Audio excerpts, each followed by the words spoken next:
உன் புள்ள வெற்றிக்கு உரைக்கணும்னு உன்னால நினைக்க முடியலையா? எல்லாரையும் விட நல்லா வந்திருக்க வேண்டியவன், எல்லாரையும் விட சிறப்பா வாழ்ந்திருக்க வேண்டியவன், இந்த வீட்டையே கரை சேர்த்திருக்க வேண்டியவன், இப்படி நம்மள துள்ள துடிக்க தவிக்க விட்டுட்டு பொறுக்கி அலையறதான் என்னால தாங்கிக்க முடியல. மாறுவான்னு எனக்கு நம்பிக்கை இருக்குங்க. எனக்கு இல்ல.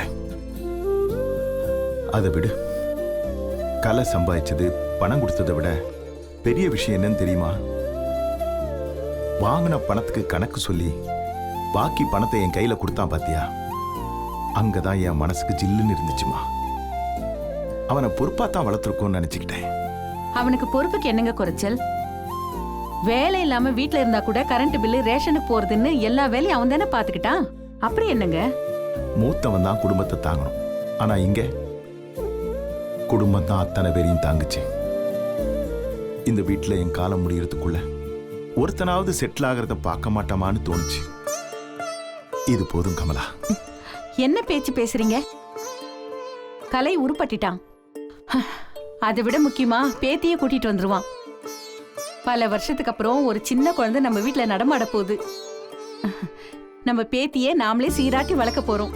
அதை நினைச்சு சந்தோஷப்படுங்க. ஏன் கமலா, நம்ம பேத்தி இப்போ கொஞ்சம் வளர்ந்துருப்பால்ல? வார வாரம் நானும் அவளும் வீடியோ கால்ல பேசிட்டு தாங்க இருக்கோம். முன்னெல்லாம் வீடியோ கால்னா ரொம்ப ஆசையா ஓடி வந்து பேசுவா. இப்பெல்லாம் வர்றதுக்கே யோசிக்கிறா. அவ மனசுல பாசமே இல்லாம போயிடுமோன்னு நினைச்சிட்டு இருந்தேன். நல்ல வேளை கலை நம்மள கைவிடல. சரி, இப்ப மாத்திரை போட்டுக்கிட்டு தூங்குங்க. நாளை காலையில சீக்கிரம் எந்திரிச்சு வாக்கிங் போங்க.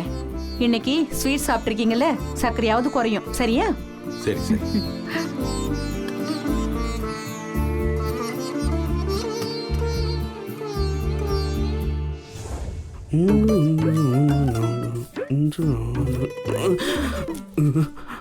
நீதானா? நான் யாரும் நினைச்சிட்டேன். ஏங்க, உங்க அன்னைக்கு எவ்வளவு திருட்டுத்தனம் பாத்தீங்களா? என்னாச்சு சிம்ரன்? என்னடா இது, பால் பாத்திரத்துல தண்ணி வச்சு அதுல சின்ன பால் பாக்கெட் அப்ப இருந்து கிடக்குதே. நானும் பாத்துக்கிட்டே இருந்தேன். இந்த நந்தினி அக்கா என்ன பண்றாங்க தெரியுமா? எல்லாரும் படுக்க போனதுக்கு அப்புறம் அந்த பாக்கெட் பாலை தண்ணி விடாம சுண்ட காய்ச்சி அதுல பாதாம் அரைச்சு விட்டு உங்க அண்ணனுக்கு கொண்டு போய் கொடுக்கறாங்க. இதெல்லாம் என்ன அக்கிரமங்க இது? அடப்பாவி, உன்கிட்ட இருந்து திருடிட்டு போய் பால் காய்ச்சி அவங்க புருஷனுக்கு தராங்களா? ஐயோ இல்லங்க, அது அவங்க காசுல தான் பால் வாங்குனாங்க. அண்ணியோட காசு, அவங்க காசுல பால் வாங்கி அவங்க புருஷனுக்கு காய்ச்சி கொடுக்கறாங்க. இதுல நீ என்ன தனியாயத்த கண்ட? அப்ப நீங்களா தொக்கா? உங்களுக்கும் சேர்த்து பால் வாங்கி கொடுத்தா என்னவா குறைஞ்சா போயிடுவாங்க? இது திருட்டுத்தனம் இல்லையாங்க? இல்ல, அவங்க புருஷனுக்கு அவங்க பண்ணும்போது நீ தானம்மா உன் புருஷனுக்கு பண்ணணும். அதை விட்டுட்டு அவங்கள திட்டக்கூடாது சிம்ரன். ஏங்க? அட ஆமா, இந்த பணத்தை எடுத்துட்டு போய் உள்ள வை. எவ்வளவு இருக்குங்க? 4000 ரூபாய் இருக்கு. ஒரு சின்ன இடம் முடிச்ச, அதுல வந்த காசு தான் இது. அதைத்தான் நான் உங்ககிட்ட கொடுத்தேன். 4, 5. நல்ல வேலைங்க. உங்க அண்ணன் 5000 கொடுத்தது உங்க அப்பா உணர்ச்சி வசப்பட்டு அவனே இவனேன்னு தெய்வ ரேஞ்சுக்கு உங்க அப்பா புகழ்ந்துட்டாரு. உங்களையும் புகழட்டுமேனு நீங்க இந்த காசை கொடுத்துருவீங்களோன்னு நான் பயந்தே போயிட்டேன். அது எப்படி சிம்ரன்? கலைக்கு அப்பா மேல பாசம் அதிகம், அதனால அந்த பணத்தை அவங்க கிட்ட தரான். ஆனா எனக்கு யார் மேல பாசம் அதிகம்னு சொல்லு. அப்படிதான் என் செல்லக்குட்டி. இப்படி உட்காரு. பாத்தியா, உன் மேல பாசம் அதிகங்கிறதுனால தானே பணத்தை நான் உங்ககிட்ட தர்றேன். இதுக்காக எங்க அம்மாவும் அப்பாவும் என்ன எவ்வளவு மானக்கேடா திட்டினாலும் அதை பத்தி நான் கவலையே பட மாட்டேன். அப்புறம் என்ன உனக்கு சந்தேகம்? என்னங்க இருந்தாலும் எப்பவாவது நீங்க உணர்ச்சி வசப்பட்டுருவீங்கிற பயம்தான், வேற என்ன? ஆமா ஏங்க, பணம் கிடைச்சிருச்சுல, ஒரு பிரியாணி வாங்கிட்டு வந்திருக்கலாம்ல. வாங்கிட்டு வந்திருக்கலாம் தான், என்ன பண்றது? வீடு வரைக்கும் ஒரு ஃப்ரெண்டு கூடவே வந்துட்டான். அவனை ஏமாத்திட்டு போய் என்னால வாங்க முடியல. என் செல்ல குட்டி உனக்கு நாளைக்கு வாங்கிட்டு வந்துடுறேன் சிம்ரன். கூடவே சுட்ட கோழியும் சேர்த்து வாங்கிட்டு வந்துடுறேன். சரி. அப்புறங்க இன்னொரு விஷயம், இந்த மாசத்துல இருந்து இன்னொரு நகை சீட் போடலாமாங்க? ஏண்டா, ஏற்கனவே 3 சீட்டு போட்டிருக்க, அப்புறம் என்ன? இந்த கீதா இருக்கால, அதாங்க அந்த முருகேசன் பொண்டாட்டி. ஆமா ஆமா, அதுக்கு என்ன? அப்பா ஒரு புதுசா கம்மல் வாங்கிட்டாலாம். ஐயோ, என்ன ஒரு மினுக்கல், என்ன ஒரு பீத்தல். அதே மாதிரி எனக்கு ஒரு கம்மல் வாங்கணுங்க. வாங்கலாம் தான், ஆனா அவள மாதிரி அதை போட்டுக்கிட்டு உன்னால மினுக்க முடியுமா? யோசி. ஆமால. நாம எவ்வளவு திங்க முடியுமோ அவ்வளவு சோத்தை மட்டும் போட்டுக்கணும். தேவைக்கு அதிகமா போட்டுக்கிட்டா திங்கவும் முடியாம கொட்டவும் முடியாம நாம தாமா அவஸ்தைப்படணும். புரிஞ்சுதா? எப்பதான் என்னோட நகையெல்லாம் போட்டுக்கிட்டு நானும் மகாராணி மாதிரி தெரிய போறேன்னு தெரியல. அதுக்கும் ஒரு காலம் வரும் சிம்ரன், நீ கவலையே படாத. இப்ப இந்த பணத்தை எடுத்துட்டு போய் லாக்கர்ல வச்சு பூட்டிட்டு வரியா?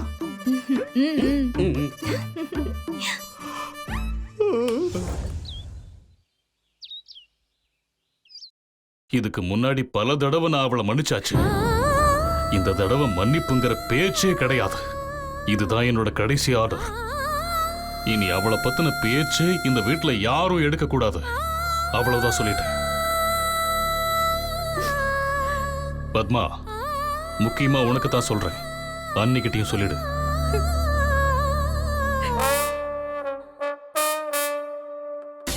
வாங்க மாமா. சம்பந்தி வரலாங்களா?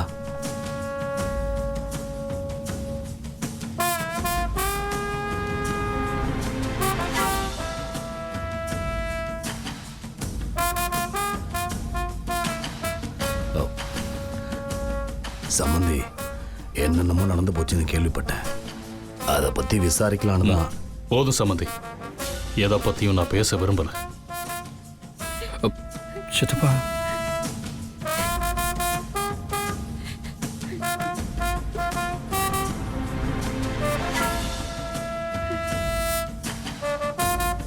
ஏம்மா சம்பந்தி இவ்வளோ கோவமா இருக்காரு?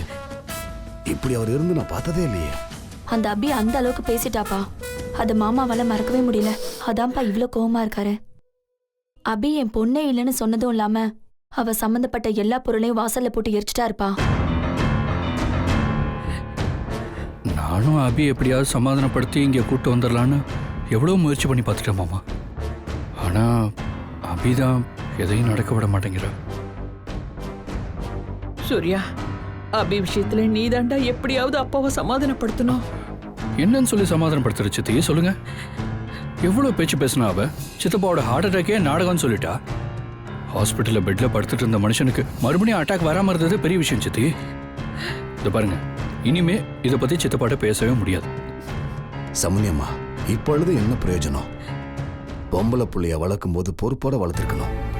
எங்க வருஷாவை பாருங்க, குடும்பம் புருஷன் எவ்வளவு பொறுப்பா இருக்கா. இப்படி அபி இருந்திருந்தா இந்த பிரச்சனையே வந்திருக்காதுல்ல. அவளை படிக்க வச்சது, அமெரிக்கா காமிச்சது தான் சித்தப்பா பண்ண பெரிய தப்பு. சித்தி, வருத்தப்பட்டு எதுவும் ஆக போறதில்ல. இந்த அளவுக்கு சம்பந்திக்கு ஒன்னும் ஆகாம தப்பிச்சாரு, அதை நினைச்சு சந்தோஷப்படுங்க. அப்ப நான் கிளம்புறேன் சம்பந்தி அம்மா. நான் வரேம்மா. அப்பா, காஃபி ஏதாவது சாப்பிட்டு போங்க. பரவாயில்லம்மா, நான் வரேன் மாப்பிள்ள. சரிங்க அம்மா.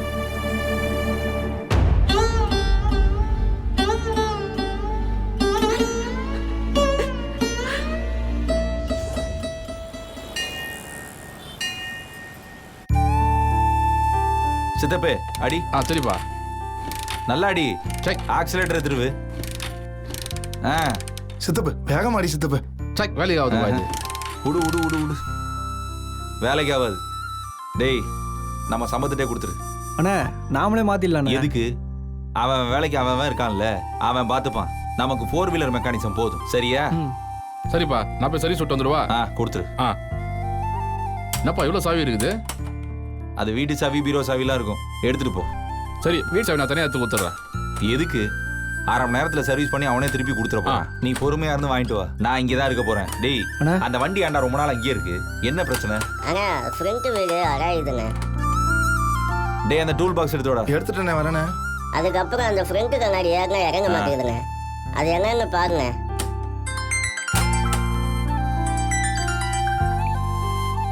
சொல்லுமா. எங்கடா இருக்க? எங்க இருப்பாங்க? மெக்கானிக் ஷெட்ல தான். என்ன சொல்லு?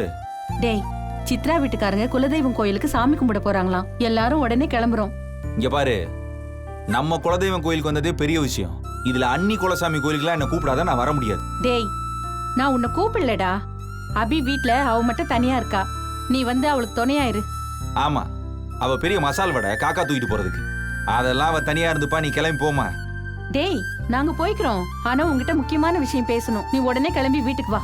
ஏமா ஷெட்ல 1008 வேலை கிடக்குமா, என்னை கூப்பிட்டு இருக்க? அதெல்லாம் முடியாதுடா. நீ உடனே வீட்டுக்கு வா. உன்னை நான் பார்க்கணும். மா மா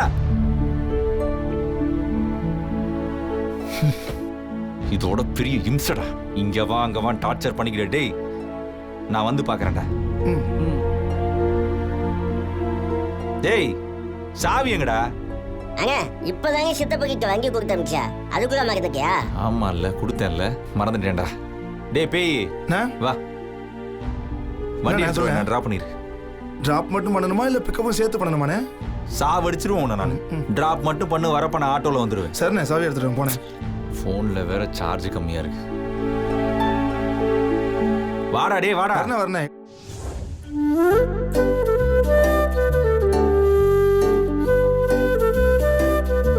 என்ன அபி, வெளியில கிளம்பிட்டியா? நாங்க எல்லாரும் இப்ப கிளம்ப போறோம். ஆமாம்மா, பெரியம்மா கோயிலுக்கு போகணும்னு கால் பண்ணாங்க. சரி நீங்க கிளம்புறதுக்கு முன்னாடி போயிட்டு வந்துடலான்னு பார்த்தேன். ஆனா எந்த ஆட்டோவுமே கிடைக்க மாட்டேங்குது. ஒருவேளை நீ வர்றதுக்கு லேட் ஆயிடுச்சுன்னா என்ன பண்றது? ஆ, ஆமா இல்ல. சரி நான் இப்போ பெரியம்மாவுக்கு கால் பண்ணி நான் வரலன்னு இன்ஃபார்ம் பண்ணிடுறேன். ஐயோ, நான் சார்ஜ் போட மறந்துட்டேன், ஸ்விட்ச் ஆஃப் ஆயிடுச்சு. பெரியம்மாவுக்கு எப்படி இன்ஃபார்ம் பண்றது? அவ்வளவுதானே, எப்படியும் 1/2 மணி நேரம் உனக்காக வெயிட் பண்ணுவாங்கல்ல. நான் வரேன்னா இன்னும் கொஞ்சம் நேரம் கூட வெயிட் பண்ணுவாங்கம்மா. அப்புறம் என்ன, வெற்றி இப்ப வந்துருவான். அவன் கூட நீ பைக்ல போயிட்டு வந்துரு. ஆனா அதுக்குள்ள நீங்க ஊருக்கு கிளம்பணும்ல. வெற்றி கிட்ட எப்பவுமே ஒரு வீட்டு சாவி இருக்கும். வெற்றி கூட போனினா நீ அவன் கூடவே வீட்டுக்கு திரும்பி வந்துடலாம்ல.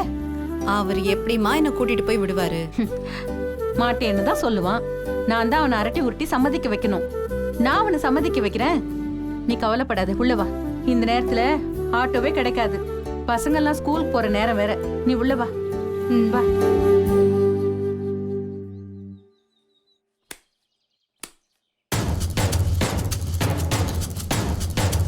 என்னடா வழக்கமா மாமூல் எவ்வளவு வரும்?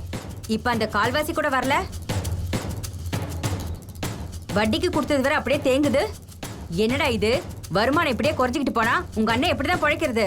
என்னக்கா பண்றது, மார்க்கெட்ல நம்ம மேல இருக்க பயம் குறைஞ்சிருச்சு. இதை யூஸ் பண்ணிக்கிட்டு அந்த செம்பா கும்பல் அநியாயம் பண்றானுங்க. எப்படிரா இதெல்லாம் எப்படி நடந்துச்சு? என்ன நடக்குது சொல்ல போறீங்களா இல்லையா? சொல்றோம்க்கா, நாம மாமூல் வாங்குற விஷயம் வெற்றிக்கு தெரியாது. அவன் இந்த விஷயத்துக்குலாம் வரவும் மாட்டான். என் வீட்டுக்காரர் இதை பத்தி என்கிட்ட சொல்லியிருக்காரு. நீ விஷயத்த சொல்லு. அண்ணன் வெற்றி மேல கோமா இருக்கான்ற தகவல் மார்க்கெட்ல எப்படி பரவிடுச்சுங்கக்கா? அது நம்ம குடும்பத்தோட உள் விவகாரம். அது எப்படி வெளியே தெரிஞ்சிச்சு? அதெல்லாம் வெளியே சொல்றதுக்குனே ஒரு சில ஆளுங்க இருக்கானுங்கக்கா. மாமூலுக்கு வெற்றிக்கு சம்மந்தம் இல்லை தான். ஆனால் அண்ணன் வாரத்துக்கு ஒரு தடவையாவது மார்க்கெட் பிரச்சனைன்னு வெற்றி அங்கே அனுப்பி வச்சிருவாப்புல. வெற்றி அந்த மார்க்கெட்ல யாராவது தூக்கி போட்டு மிதிப்பான். அதை பார்த்து மற்ற எல்லாருக்கும் ஒரு பயம் இருக்குங்கக்கா. கேட்குற மாமலை அப்படியே கொடுப்பானுங்க. அதுக்கு இப்ப என்ன? இப்போ அண்ணன் வெற்றியை ஒதுக்கி வச்சுட்டாரு. கிட்டத்தட்ட 3 வாரமாக வெற்றி மார்க்கெட்டுக்கு எந்த பிரச்சனைக்கும் வரல. வெற்றி எங்கே வரலன்னதும் மார்க்கெட் ஆளுங்கெல்லாம் தெம்பாயிட்டானுங்கக்கா. 10வது குறைக்கு அண்ணனுக்கும் வெற்றிக்கும் முட்டிச்சுன்ற தகவல் மார்க்கெட் ஃபுல்லாக பரவிடுச்சுக்கா. கேட்கணுமாக்கா? பாதி பேர் மாமலே கொடுக்க மாட்டேங்கிறா. உன்னால முடிஞ்சதை பாருன்னு சொல்றானுங்க. அக்கா சொல்கிறேன், தப்பாக எடுத்துக்காதீங்கக்கா. மார்க்கெட்டோட வசூல் அண்ணனோட செல்வாக்கால வருது இல்லைக்கா, வெற்றி மேலே இருக்க பயத்தினால வருது. அண்ணன் எதுக்காக வெற்றியை ஒதுக்கி வைக்கிறாருன்னு தெரியல. அதனால நமக்கு தான்க்கா நஷ்டம். சரி, இதை பத்தி உங்க அண்ணன் கிட்ட நான் பேசுறேன். நீங்க கிளம்புங்க. வரேன்க்கா.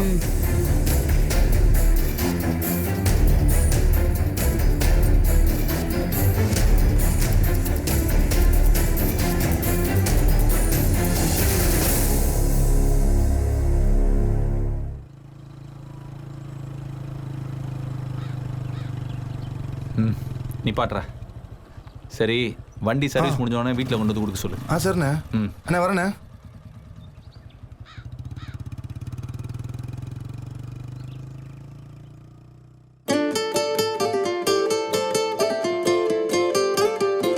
டேய், நாங்க ஊருக்கு கிளம்பிட்டு இருக்கோம். அப்ப கூட நீ சீக்கிரம் வர மாட்டியா? அதான் வந்துட்டேன்ல. டீ இருந்தா கொடுமா.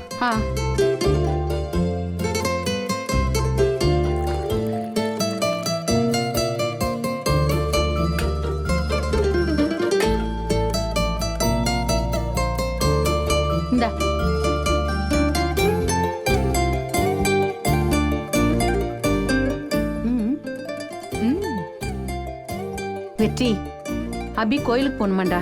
போ சொல்லு. டேய் நீ தான் அவளை கூட்டிட்டு போகணும். ஏன் அவளுக்கு வழி தெரியாதா இல்ல ஆட்டோ கிடைக்காதா? டேய் நாங்க ஊருக்கு கிளம்புறதுக்குள்ள அவ சீக்கிரம் கோயிலுக்கு போயிட்டு வரணும்ல, அவளை நீ கூட்டிட்டு போயிட்டு வா. எதுக்கு வந்துகிட்டான்? அப்படியே எங்கேயா போய் சேர வேண்டியதானே. ஏன் புருஷன் இல்லாம என்னால எங்க போக முடியும் மாமா? ஏய் மாமா கீமாண்ண அப்புறம் நான் வேற மாதிரி பேசுவாமா. நீங்க பேசுவீங்க, நாங்க அப்படியே வாய் பொத்திட்டு பயந்துட்டு நிக்கணும். டேய் அவ கூட ஏன்டா மல்லு கட்டிட்டு இருக்க? நீ அவளை கூட்டிட்டு போவியா மாட்டியா? முடியாதுமா. எப்படி பேசுறான்னு பார்த்தல, இந்த வாய்க்காகவே இவளெல்லாம் எங்கேயும் கூட்டு போக கூடாது. கூட்டு போலனா போ. அப்படியா? சரி, அவ தனியாவே கோயிலுக்கு போயிட்டு வரட்டும். அவ வர வரைக்கும் நாங்க எல்லாரும் வெயிட் பண்றோம். உங்க அப்பா ஏன் லேட் பண்றீங்கன்னு கேட்பாரு. இந்த மாதிரி அப்படி கோயிலுக்கு போகணும்னு சொன்னா அவளை வெற்றியை கூட்டிட்டு போக சொன்னா மாட்டேன்னு சொல்லிட்டான் அப்படின்னு சொல்லுவேன். உங்க அப்பா தையா தக்கான்னு குதிப்பாரு. அவர்கிட்ட நீயே பதில் சொல்லிக்கோ. வர வர நீ இவ்வளவு மாதிரி பிளாக்மெயில் பண்ண ஆரம்பிச்சிட்டல. நீ எல்லாம் அவகிட்ட கத்துக்கிட்டது தான். இப்ப நீ போறியா இல்ல நான் அப்பா கிட்ட சொல்லவா? வீடாது பெத்த புள்ளைக்கு சப்போர்ட் பண்ண சொன்னா பேய் பிசாசுக்கெல்லாம் சப்போர்ட் பண்ணிக்கிட்டு. நான் கேட்ட கேள்விக்கு பதில் சொல்லி கூட்டிட்டு போக முடியுமா முடியாதா? கூட்டு போய் தொலைறேன் போதுமா? டீயாச்சும் முழுசா குடிக்கணுமா இல்ல பாதியிலே வச்சுட்டு மேடத்தை கூட்டு போகணுமா? சாவகாசமா மெதுவா குடிச்சிட்டு அவளை கூட்டிட்டு போயிட்டு வா. சரியா?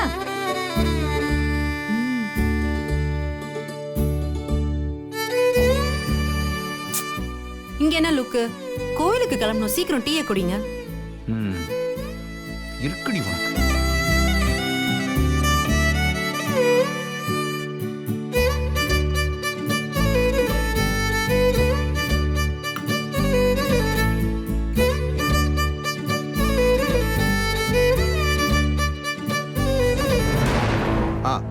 அடி பாத்துமா கரெக்டா. இப்ப பாரு. ஆமா குழலி, வெண்பா, 2 பேரும் கொஞ்ச நேரம் விளையாடாம இருங்க. நான் அப்பா கிட்ட பேசணும். நாங்க வேணா வெளியில போட்டுமாமா? இல்லடா, இருந்தா தப்பில்ல. உங்களுக்கு தெரியாத விஷயம் எதுவும் நான் பேச போறது இல்ல. சொல்லுமா, என்ன விஷயம்? எல்லாம் நம்ம வெற்றியை பத்தி தான். என்னாச்சு? மறுபடியும் ஏதாவது விவகாரத்துல மாட்டிக்கிட்டானா? இல்லங்க, இது வேற விஷயம். வேறன்னா என்னன்னு சொல்லு. வெற்றிய நான் தான் தப்பா நினைச்சிட்டோன்னு எனக்கு தோணுதுங்க. சும்மா துருதுருன்னு இருப்பான், கோவப்படுவான். ஆனா பிள்ளைங்க கிட்ட எவ்வளவு பாசமா மரியாதையா நடந்துக்குவான்னு நமக்கு தெரியும்லங்க. ஏன் கிட்ட கூட அவ்வளவு மரியாதையா உண்மையா நடந்துக்குவாங்க. பாரா, இதத்தான் நான் அப்பவே சொன்னேன், நீ நம்பல. இப்ப நீயே வந்து சர்டிபிகேட் கொடுக்கறியா? இன்னைக்கு தானுங்க எனக்கே தெரியுது. அந்த பொண்ணு ரம்யா விஷயத்துல கூட அவ எதுவும் தப்பு பண்ணல. அவ ஒழுக்கமானவன் தான்னு போலீஸே சர்டிபிகேட் கொடுத்துருச்சு. இதுக்கு மேல என்னங்க வேணும்? ஆமாமா, வெற்றி அண்ணன் மாதிரி ஒரு நல்ல அண்ணாவ எங்கேயுமே பார்க்க முடியாது. கூட பிறந்த ஒரு அண்ணன் இல்லைங்கிற குறையே எங்களுக்கு இருந்ததே கிடையாது. அவ்வளோ பாசமா இருப்பாங்க. நீங்க அவரை தப்பா நினைச்சதும் எங்களுக்கே கொஞ்சம் வருத்தமா ஆயிடுச்சுமா. சரி, இப்ப நான் என்ன செய்யணுங்கிற?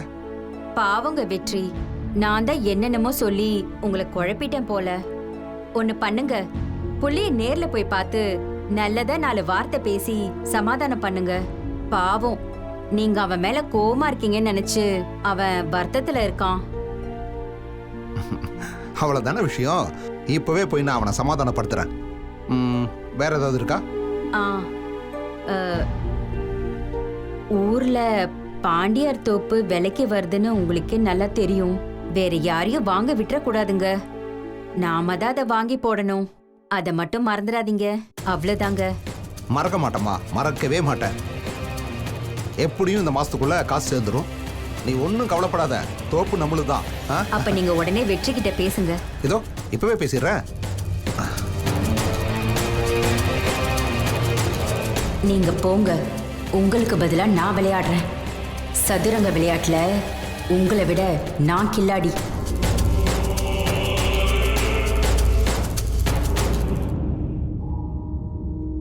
ஏய், என்னடி பிரச்சனை உனக்கு? உன்னெல்லாம் கோயிலுக்கு கூட்டு போறதே பெரிய விஷயம். டீ சாப்பிட்டு பாத்ரூம் போயிட்டு வரதுக்குள்ள ஆளை காணோம். எங்க போய் தொலைஞ்ச? இது என்ன பெரிய அரண்மனையா தொலைஞ்சு போறதுக்கு? போன் சார்ஜ் இல்லாம ஆஃப் ஆயிடுச்சு. ஒரு 5 மினிட்ஸ் சார்ஜ் போடலான்னு வந்தேன். அது ஒரு பெரிய குத்தமா என்ன? கோயிலுக்கு போய் அம்மா பெரியம்மாவெல்லாம் தேட வேணாமா? ஆமா, இவ பெரிய மகாராணி. இவ சார்ஜ் போட்டு ஏறுற வரைக்கும் நான் இங்கே வெயிட் பண்ணி உட்காந்துருக்கணுமா? நான் என்ன உன் வீட்டு வேலைக்காரன் நினைச்சியா? இங்க பாருங்க, குடும்பம்னா அப்படிதான் இருக்கும். இது ஒரு சாதாரணமான விஷயம். இதுக்கு போய் வேலைக்காரன் அது இதுன்னு சொல்லிக்கிட்டு. அதெல்லாம் குடும்பத்துக்குள்ளமா. நீ தான் அந்த குடும்பமே கிடையாது. உனக்கு என்னடி மரியாதை வேண்டி கிடக்கு? அப்படி ஒன்னும் சிலுத்துக்கிட்டுலாம் நீ என்ன கூட்டிட்டு போக தேவையில்ல. உனக்கு ஏதாவது முக்கியமான வேலை இருக்கும், போய் அதை பாரு. அந்த பூங்காவனா இருக்காருல்ல, அவர் இப்படி சொடக்கு போடுவாரு. அங்க நீ கையை கட்டிட்டு வாயை பொத்திட்டு மாடு மாதிரி நில்லு போ. ஏய், மறுபடி சொல்றேன், அண்ணனை பத்தி ஏதாவது பேசினா கொன்னே போட்டுருவேன். ஆமா, பெரிய நொன்ன, பொல்லாத நொன்ன. உனக்கு வேணா ஒரு மனிதருள் மாணிக்கம் தெய்வமா கூட இருக்கலாம். என்ன பொறுத்த வரைக்கும் அவன் சாதாரண ரவுடி பொறுக்கி தான். மறுபடி சொல்லிக்கிட்டே இருக்க. சார்ஜ்